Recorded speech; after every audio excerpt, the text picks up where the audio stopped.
لوگوں کو ایسا ہی لگتا ہے کہ بالکل شتابدی ایکسپریس والی جہاں تراویح ہوتی وہاں پڑھنا چاہیے، کچھ بھی پڑھتا رہے ہو، عربی پڑھے کہ چائنیز پڑھے کہ جرمنی پڑھے، ہاں بس یہ ہے کہ تڑ تڑ تڑ جلدی سے نکالتے۔ مسلمانوں کیا یہ بوجھ ہے تراویح، جس کو ایک حیرت کی بات میں بتاتا ہوں۔ امریکہ کا جو انکشاف ہوا، یہ تو بہت سالوں بعد پتہ چلا نا کہ اس طرف بھی ایک دنیا ہے۔ بہرحال اٹلانٹک اوشین میں جو یعنی سمندری سفر کا ماہر ایک بڑا مورخ بھی ہے، دانشور بھی ہے، پڑھا لکھا آدمی ہے، اور وہ سائنٹسٹ بھی ہے۔ وہ سمندری سفر میں اٹلانٹک اوشین سے گزرتے ہوئے ایک علاقہ دیکھتا ہے جہاں سے اس کا جہاز گزر رہا تھا، تو وہ ایک ایسی جگہ آئی جہاں اتنا اندھیرا ہے کہ سورج کی ایک کرن بھی نہیں پڑتی، وہاں پر ایک کرن بھی نہیں آتی۔ اور جب جہاز وہاں چلا جائے تو اس نے کہا ہاتھ باہر نکالو تو بھی نظر نہ آئے، اتنا اندھیرا ہے، ایک علاقہ ہے سمندر کے۔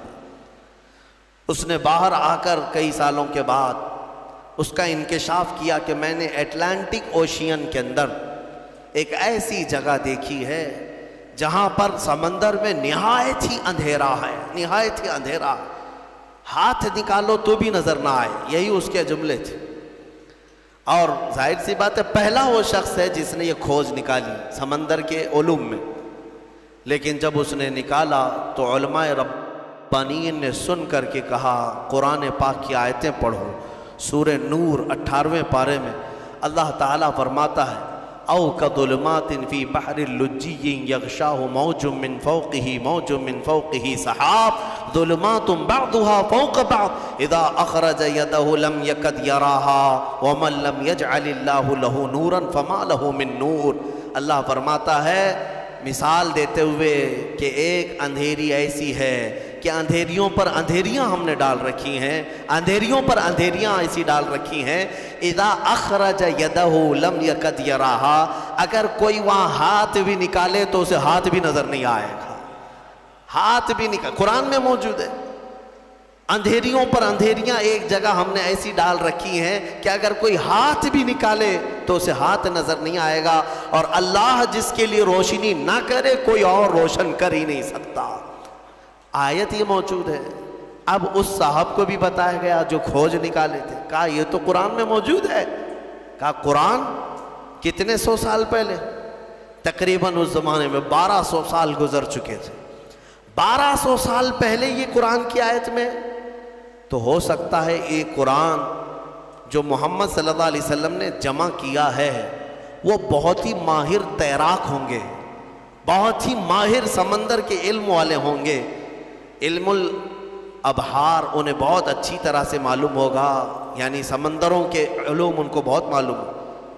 جب اس نے یہ کہا تو علماء نے اور مسکرا کر تعجب میں کہا کہ میاں بات ایسی ہے، میرے آقا صلی اللہ علیہ وسلم کی سیرت پڑھو، پورے 63 سال میں حضور کی زندگی میں کبھی سمندر پر جانے کا اتفاق ہی نہیں آیا، سمندر کے کنارے جانے کا بھی اتفاق نہیں آیا۔ تو وہ اش کرنے لگا، جو بندہ پوری زندگی میں کبھی سمندر نہیں گیا ہو اور وہ اٹلانٹک اوشین میں موجود اگر اندھیریوں کی خبر دے رہا ہے تو یہ محمد کا اپنا کلام نہیں ہے، ضرور اس کو اسی نے اتارا ہے جس نے وہ اندھیریاں پیدا کی ہیں۔ میرے عزیزو، یہ قرآن کی حقانیت کی ایک دو نہیں، سینکڑوں مثالیں تمہارے سامنے رکھ سکتا ہوں۔ میں نے اس سے قبل اس پر گفتگو بھی کی ہے، بیان بھی میرا موجود ہے۔ میڈیکل والے، سائنس والے بھی جانتے ہیں بچہ پیدا ہونے کے جو پروسیس ہیں، ایمبریولوجی جس کو کہتے ہیں، وہ آج تحقیق کے ساتھ پتہ چل رہے ہیں کہ 9 مہینے بچہ کن کن پوزیشن سے گزرتا ہے، لیکن 1400 سال پہلے قرآن میں اللہ تعالیٰ اپنے رسول کو بتا رہا ہے ثم خلقنا النطفة علقة فخلقنا العلقة مضغة فخلقنا المضغة عظاما فكسونا العظام لحما۔ ڈاکٹروں سے پوچھ لینا، MBBS کیے ہوئے ہوں یا دیگر جو ایمبریولوجی پڑھے ہوئے ہوں، انہیں پتہ ہے بچہ جیسی نطفہ ماں کے رحم میں جاتا ہے اس کے بعد کیا بنتا ہے۔ اس کے بعد وہ نطفہ تھوڑا سا بڑا ہو کر کے چپچپا بنتا ہے، چنگم کی طرح جس کے اندر چپکنے والی چیز ہو، اور اس کو عربی میں علقہ کہتے ہیں، علقہ کہتے ہیں، وہ بہو وہی ترجمہ ہے۔ اور اس کے بعد یہ میڈیکل لائن کے اعتبار سے ہی میں بتا رہا ہوں، یہ چپچپا بنتا ہے اور اس کے بعد یہ خون کا لوتھڑا بنتا ہے، خون کا بستہ، خون بندھا ہوا خون جیسا ہوتا ہے، اور اس کے بعد پھر گوشت کا ٹکڑا بنتا ہے، پھر گوشت کے ٹکڑے کے بعد پھر یہ جو ہے ہڈیاں اس کے اندر آنے لگتی ہیں اور پھر شکل بننے لگتی ہے، اور پھر اس کے بعد اس پر چمڑی آتی ہے، پھر بال آتے ہیں۔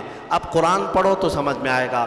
مولا فرماتا ہے خلقنا نطفۃ علقۃ، ہم نے نطفے کو علقہ بنایا، چپچپا بنایا، فخلقنا العلقۃ مضغۃ، اور پھر ہم نے علقے کو بستہ خون بنایا، فخلقنا المضغۃ عظاما، پھر یہ بندھے ہوئے خون اور بستہ گوشت کو ہم نے ہڈیاں دی، فکسونا العظام لحما، پھر ہم نے ہڈیوں پر چمڑیاں ڈالی، ثم انشأناہ خلقا آخر، پھر ہم نے مکمل کر کے اسے ایک نئی تخلیق میں پیدا کیا۔ میرے عزیزو، قرآن ایک جگہ نہیں، یہ آیتیں 3 سے 4 جگہ قرآن پاک میں پورے پروسیس کے ساتھ ہے۔ مجھے بتاؤ 1400 سال پہلے کون سا سونوگرافی تھا، کون سا سٹی سکین تھا، کون سا ایکس رے مشین تھی، کون سی ایسی چیز تھی جو ماں کے پیٹ میں کیسے پروسیس ہوتا ہے بتا سکے؟ اگر میرے آقا صلی اللہ تعالیٰ علیہ وسلم نے قرآن کے ذریعے سے یہ بتایا ہے تو یقیناً قرآن اللہ کی کتاب ہے جو خود ماؤں کے پیٹ میں بچوں کی تخلیق فرماتا ہے۔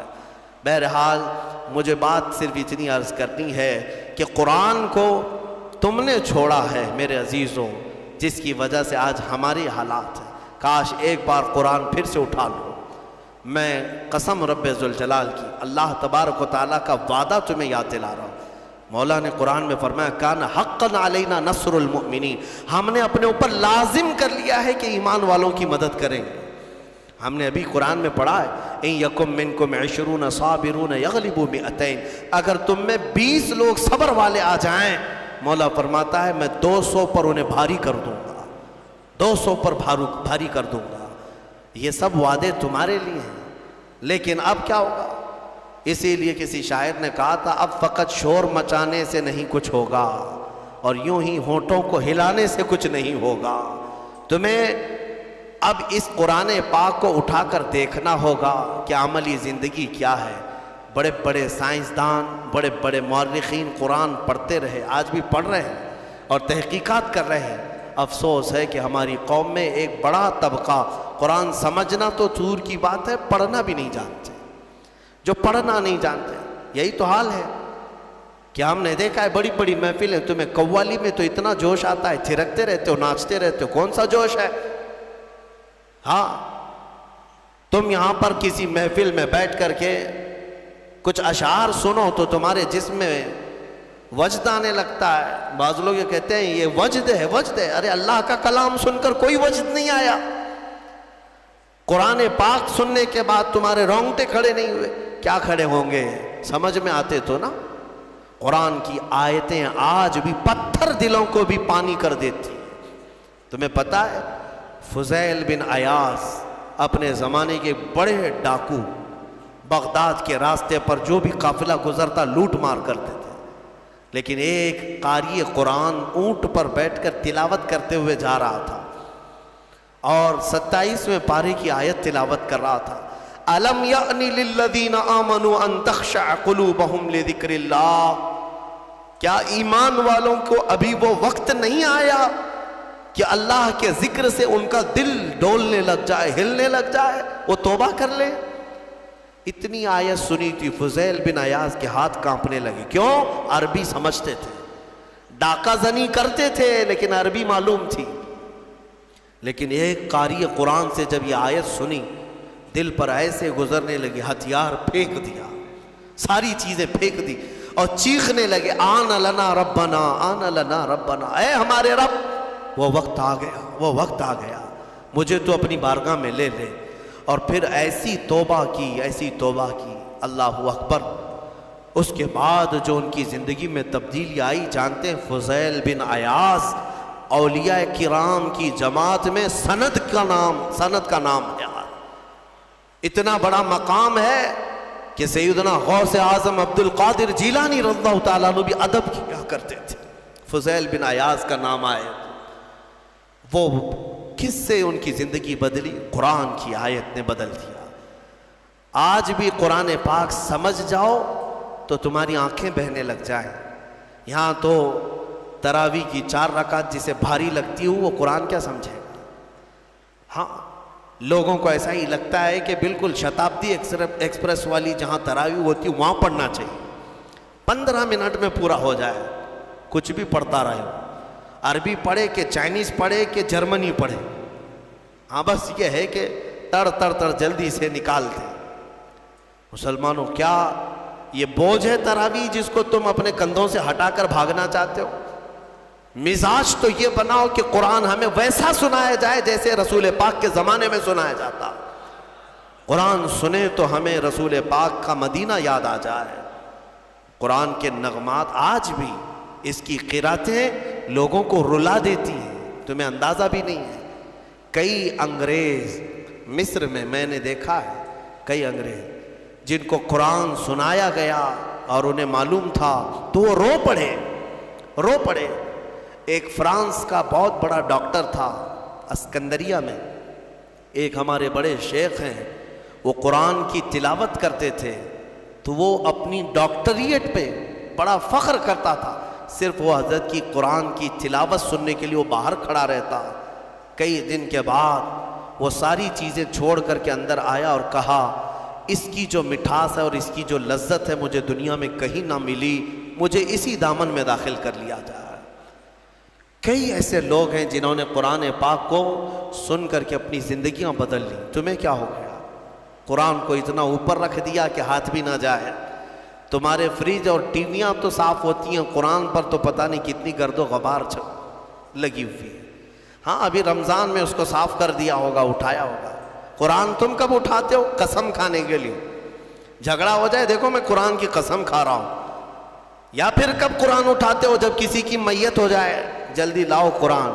ارے یہ زندوں کے لیے اترا ہے قرآن, مردوں کے لیے نہیں. قرآن زندوں کے لیے نا.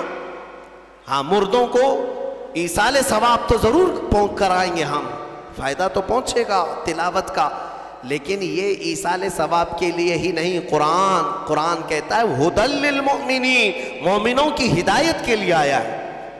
ہدایت چھوڑ کر کے تم دکان کی اوپننگ کے لیے, گھر کی ٹھنڈک کرانا ہے, اوپننگ کرانا ہے, اور پھر ماں باپ کی میت ہو گئی ہے, اور پھر کیا ہے جھگڑے میں قسم کھانا ہے. یہی ساری چیزیں قرآن اٹھانے کی ہے. قرآن عظیم اللہ تعالیٰ کا وہ عظیم تحفہ ہے کہ پوری زندگی بھر اس پر رشک کرو گے تو بھی کم ہے.